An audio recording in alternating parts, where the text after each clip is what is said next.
Amém, jovens, tudo bem com vocês? Meu nome é Guilherme. Hoje eu e minha amiga Eliane vamos estar compartilhando uma pequena porção da palavra com vocês.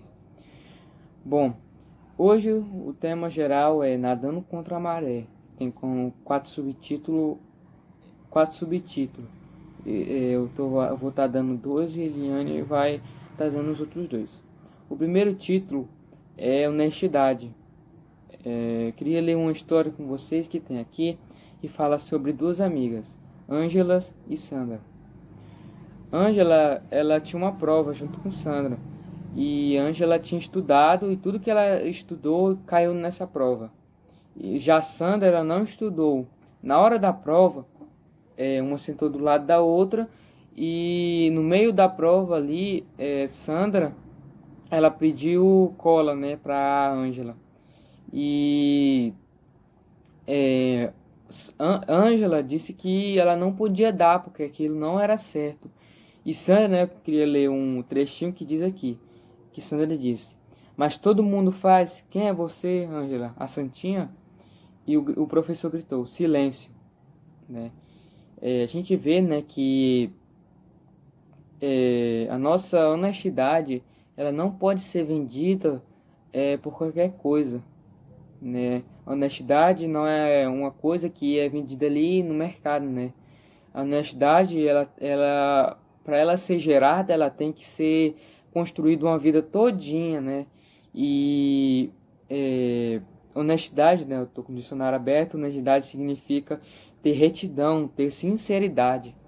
Então ali na hora, né? Ângela teve honestidade, né?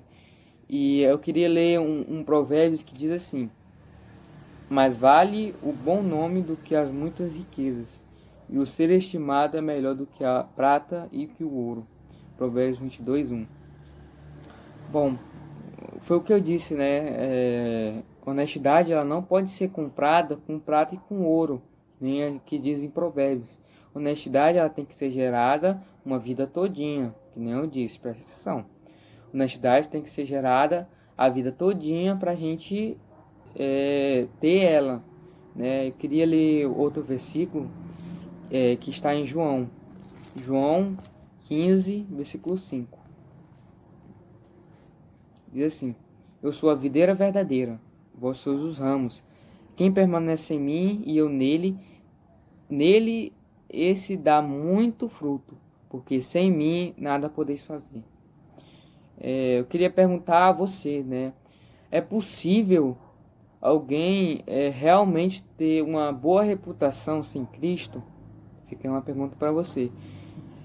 O que tem a ver, né? A graça de Deus tem a ver com um bom nome, né? Um bom nome. Em Gálatas, queria ler outro versículo com vocês. Gálatas 5, 22 ao 23 diz assim: mas o fruto do Espírito é amor, alegria, paz, longanimidade, benignidade, bondade, fidelidade, mansidão, domínio próprio. Contra essas coisas não há lei. Eu ressaltei esse versículo aqui por causa da fidelidade.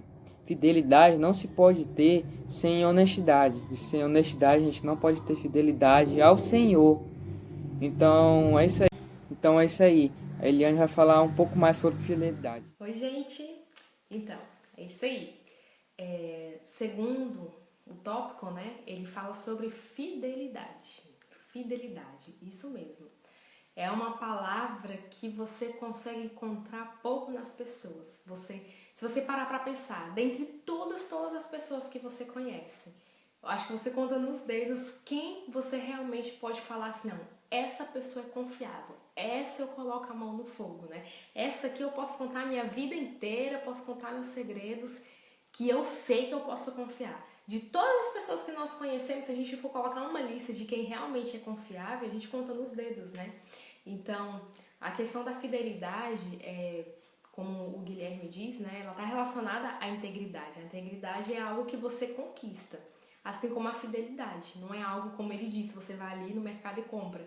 Mas a fidelidade e a integridade são virtudes, características, né, que nós precisamos buscar ter. Né? Isso é uma questão de hábito, também é uma questão de caráter E uma questão também de você encontrar no próprio Deus. Deus, ele, né, veio aqui na Terra em forma de Jesus como um homem.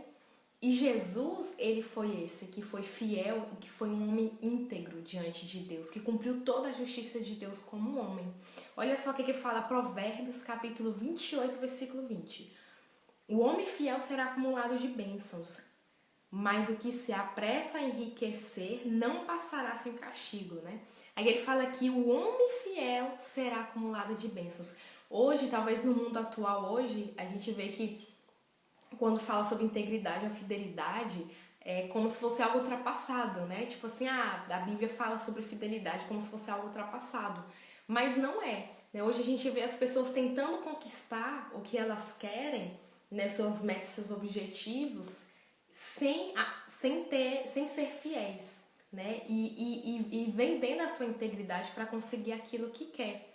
E aqui nesse Provérbios ele fala que a pessoa que ela enriquece, né, de maneira apressada, não passará sem castigo. Claro que não está falando mal dos ricos, né? Mas é no sentido de ligar a fidelidade. Se você é uma pessoa que você tenta conquistar algo sem usar a sua fidelidade, sem ser fiel e não usar a sua integridade, você depois vai sofrer as consequências disso. Ó, para pensar. Nas manchetes que a gente tem visto de notícias, né, ultimamente. Você lembra de homens, de pessoas, né, que elas sofreram consequências por não serem honestas, seja pessoas de negócios, religiosos, né, ou alguém envolvido na política. Então por aí você já percebe, né, que a fidelidade e a integridade são virtudes que hoje você não encontra muito nas pessoas. E assim, a fidelidade ela é algo que... Opa! A fidelidade é algo que você encontra em coisas mínimas, em coisas pequenas, sabe? Ó, quando eu era criança, uma vez eu fui pra casa e levei, eu não lembro se foi uma borracha ou se foi um lápis de um colega. E aí minha mãe brigou muito comigo, me colocou de castigo, fez todo aquele negócio, né? E eu achei aquilo um escândalo, um exagero. Mas aí depois eu fui para... Mais pra frente a gente vai entendendo, né? Que nessa coisa mínima, se eu não for uma pessoa fiel em dizer que aquele lápis ou a borracha que eu não lembro não era minha e ter o caráter desenvolvido, né, de poder devolver e saber que eu não posso ficar com aquilo que é meu, se eu não consigo ser fiel em coisas que são pequenas, como que eu vou ser fiel e ser uma pessoa íntegra em coisas grandes? Como que as pessoas vão poder confiar em mim, não é verdade? Ó, o exemplo de Mateus 25, do versículo 14 ao 30, lá fala da parábola dos talentos. Dá uma lida para você ver. Olha só, as pessoas que foram fiéis num pouco, elas ganharam uma recompensa muito grande, né? Deus fala, ó, foste fiel um pouco, sobre o muito te colocarei, né? Olha só, a pessoa ela era muito, né, colocada no muito por ela ter sido fiel no pouco. E eu quero fazer uma pergunta para você. Na sua vida, você tem tido algum deslize de infidelidade em alguma coisa ou com alguém? Que tal você retornar esse compromisso? E aí, jovens, beleza? Bom, agora vamos para o terceiro subtítulo dessa mensagem. Bom, o nome do terceiro subtítulo é o valor da integridade. Dessa vez, a história é de Luiz e Maurício. Luiz e Maurício estudaram na mesma escola e todo dia eles iam para o mesmo caminho. Mas naquele dia eles decidiram ir por outro caminho, né? Quando chegaram em um certo lugar desse caminho, eles viram uma sacola encostada na sarjeta, né? Sarjeta, para quem não sabe, é no meio da rua. Mais ou menos assim, no meio fim, né? Bom, quando o menino vê alguma coisa assim, né, ele já começa a chutar. Maurício pegou e chutou essa sacola. Quando ele chutou, ele percebeu que algo tinha dentro dessa sacola. Quando ele olhou para nessa sacola, estava cheio de dinheiro, né? E ele gritou, né, que estava rico. Mas Luiz, que é o outro amigo dele, disse que aquele dinheiro não era deles, que tinha caído daqueles caminhões de força, né? No começo, né, Maurício disse que aquele dinheiro era dele sim, porque eles tinham achado. Mas Luiz disse que não era deles, que não era certo. E eles ficaram discutindo ali entre si. No final, eles decidiram, Luiz convenceu o Maurício a dar essa sacola para a polícia, né? Bom, e você, jovem, o que você teria feito nessa ocasião? Você teria pegado essa sacola de dinheiro para você, né? Em meio a essa pandemia, as coisas no mercado estão muito caras, e aí? Nenhuma pergunta vai para você. Em Provérbios, queria ler uma passagem com vocês. Em Provérbios 19:1 e o 28:6 diz assim: melhor é o pobre que anda na sua integridade do que o perverso de lábios e tolo. Melhor é o pobre que anda na sua integridade do que o perverso nos seus caminhos, ainda que seja rico. A gente vê uma história quase semelhante, que é a história de Ananias e Safira, sua esposa. Ananias e Safira, eles, no versículo, né? Eu vou só citar o versículo, porque ele é muito grande, não quero deixar o vídeo longo. Ananias e Safira, em Atos 5, 1 a 11, conta a história deles, né? Que eles tinham uma certa terra e eles venderam essa terra. E eles pegaram um valor para si e deram o resto para os apóstolos, né? E quando Ananias chegou lá, ele disse que aquele valor que eles estavam dando era o valor da terra total. Ou seja, ele estava enganando os apóstolos, e não só os apóstolos, e a Deus também. E Safira também, e a gente vê na história de Safira e de Ananias, que no final dessa história, os dois foram mortos. Você pode conferir depois, os dois foram mortos. E a gente vê que Ananias e Safira venderam a sua integridade por valores, um certo descuido deles por um certo valor. Alguns, hoje em dia, vendem a sua honestidade por um valor pequeno. Trabalham de dia e de noite para conseguir prazeres da sua vida. Alguns deixam até a Deus, abandonam a Deus para alcançar esses prazeres. A gente vê que as nossas coisas não está aqui na terra, e sim o nosso galardão está nos céus. Em Mateus fala isso, né? E eu acho que é em Mateus. E é isso. Então que a gente não possa a nossa integridade ser vendida aqui na terra, porque nossa integridade está lá nos céus. Então é isso que eu tenho para compartilhar com vocês. Agora com a Eliane. Amém. Valeu, Gui! Então, gente, chegamos ao último tópico, né, que se chama justiça. Para você, o que é justiça? O que é ser uma pessoa justa? Você já ouviu frases na sua casa, principalmente se a gente tem irmãos, né? Frases como, não é justo, por que eu e não ele? Por que eu tô errado e ele não? Por que ele sempre ganha mais o pedaço maior e eu não? Né? Esse tipo de frases, né, de afirmações, geralmente é o quê? É uma pessoa em busca de justiça, certo? E o que é ser uma pessoa injusta? Ser uma pessoa injusta é quando você dá mérito, né, ou recompensa, ou vantagens de maneira inapropriada a uma pessoa, desmerecendo a outra, prejudicando a outra. Entendeu? Então tem uma situação. Aí você dá um mérito a essa pessoa, ou você dá vantagens a essa pessoa, só que para isso acontecer, você tem que prejudicar uma outra pessoa. Tá entendendo? Isso é ser injusto, né? E a humanidade já tá em busca de justiça, de sempre, né? Em qualquer situação. Então, assim, o que eu tenho aqui para falar para vocês? Olha só. Tem uma frase aqui no livro que é muito interessante que eu vou ler para vocês. Fala bem assim. A pessoa íntegra é sempre justa, não importando quanto custa. Né? Então, a pessoa que ela é íntegra, ela é uma pessoa que ela sempre vai ser justa. Né? E aí, a gente pode perceber que essa questão de justiça, a gente tem que tomar muito cuidado.